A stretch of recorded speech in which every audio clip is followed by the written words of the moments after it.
Je veux que vous remarquiez ceci, ce qui est dit ici dans Éphésiens chapitre 2 versets 8 à 10.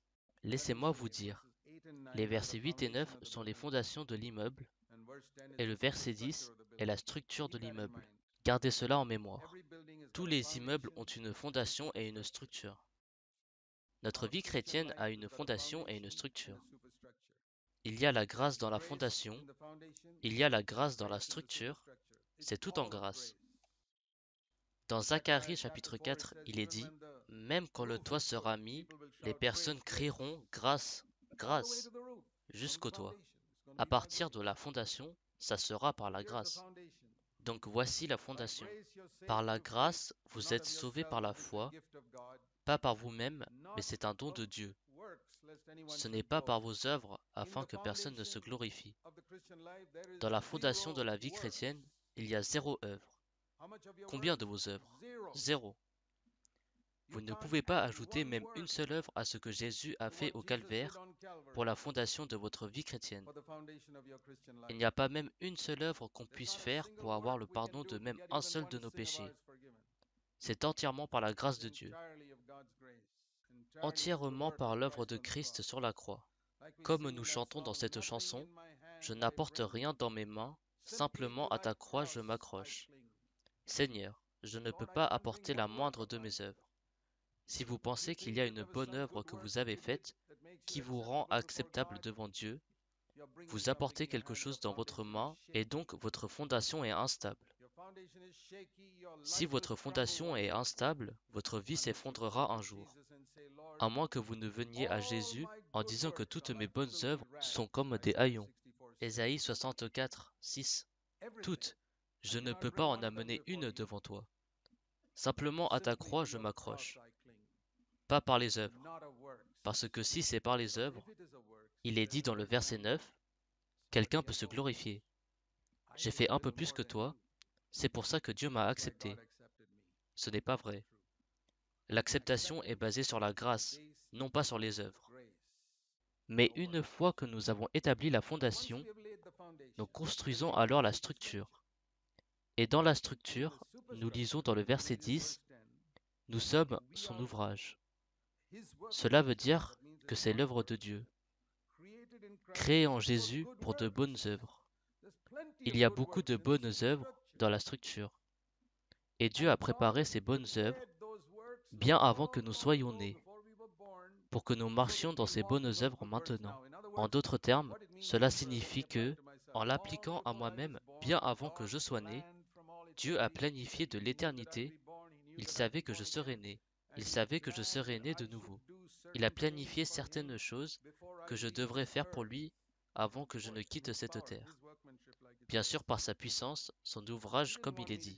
Il ne voulait pas que je m'asseye toute ma vie en me disant, je suis pardonné, toute ma justice n'est que haillons, je n'ai confiance qu'en la croix, en m'asseyant paresseusement toute ma vie. Il n'a jamais planifié que je fasse ça. Il est dit, en amont, il a préparé certaines œuvres pour moi. Il faut que je trouve quelles sont ces œuvres et les faire. C'est comme un architecte qui a conçu tout le plan de l'immeuble. Chaque fenêtre, chaque porte, chaque pilier, il a tout conçu et il dit maintenant, construis-le. C'est comme cela que nous sommes censés vivre.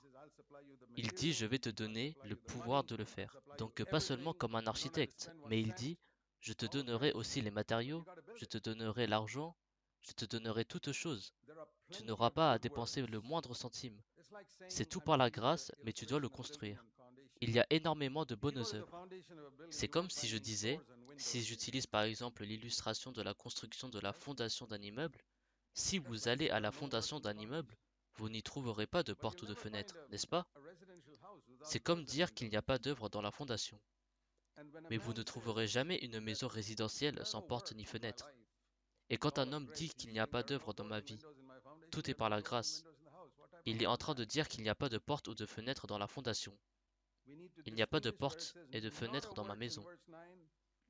Quel genre de maison est-ce cela? Nous devons distinguer quand il est dit, pas par les œuvres dans le verset 9, mais énormément d'œuvres dans le verset 10. Rappelez-vous que le diable peut vous citer la Bible, et il peut vous tromper toute votre vie avec Éphésiens 2, verset 9. Pas par les œuvres, pas d'œuvres. À CFC, il prêche les œuvres. C'est exactement ce que le diable veut que vous croyiez. Rappelez-vous qu'il a cité la Bible même à Jésus-Christ dans le désert. Vous savez ce que le diable a dit à Jésus? Il est écrit dans le psaume 91, il donnera des ordres à ses anges à ton sujet et ils te porteront sur les mains. Donc saute. Vous savez ce que Jésus a répondu? Oui, mais il est aussi écrit. La vérité a deux ailes, comme un oiseau. Dieu n'a jamais créé un oiseau avec une seule aile. La vérité a deux ailes. Il est écrit et il est aussi écrit. Il est écrit que nous sommes sauvés non pas par les œuvres, il est aussi écrit que nous sommes sauvés pour de bonnes œuvres que Dieu a préparées en amont. Si vous avez les deux, vous avez la vérité et elle vous libérera. Elle vous fera voler dans les airs comme un oiseau.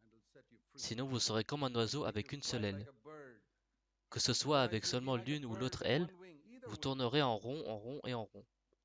Si vous pensez que vous serez pardonné par vos œuvres, vous tournerez en rond et en rond. D'autre part, si vous disiez qu'après avoir été pardonné, je n'ai pas besoin de faire la moindre œuvre, vous tournerez à nouveau en rond et en rond. La seule différence est que un des oiseaux a l'aile gauche et l'autre oiseau a l'aile droite. Dans la compréhension, nous devons être matures, parce que Dieu veut montrer dans le futur, dans l'âge éternel, les richesses excédentes de ce que sa grâce peut accomplir dans votre vie, mes chers frères et sœurs. Peut-être que vous avez gaspillé une bonne partie de votre vie jusqu'aujourd'hui, mais au moins, réveillez-vous maintenant et dites, Seigneur, avec le reste de ma vie, je veux être un témoignage dans l'éternité de ce que la grâce de Dieu peut accomplir en un pécheur comme moi. Comment il a pu m'emmener du plus profond des trous de caniveau et m'amener jusqu'au sommet de la gloire, tout par la grâce. C'est une chose merveilleuse.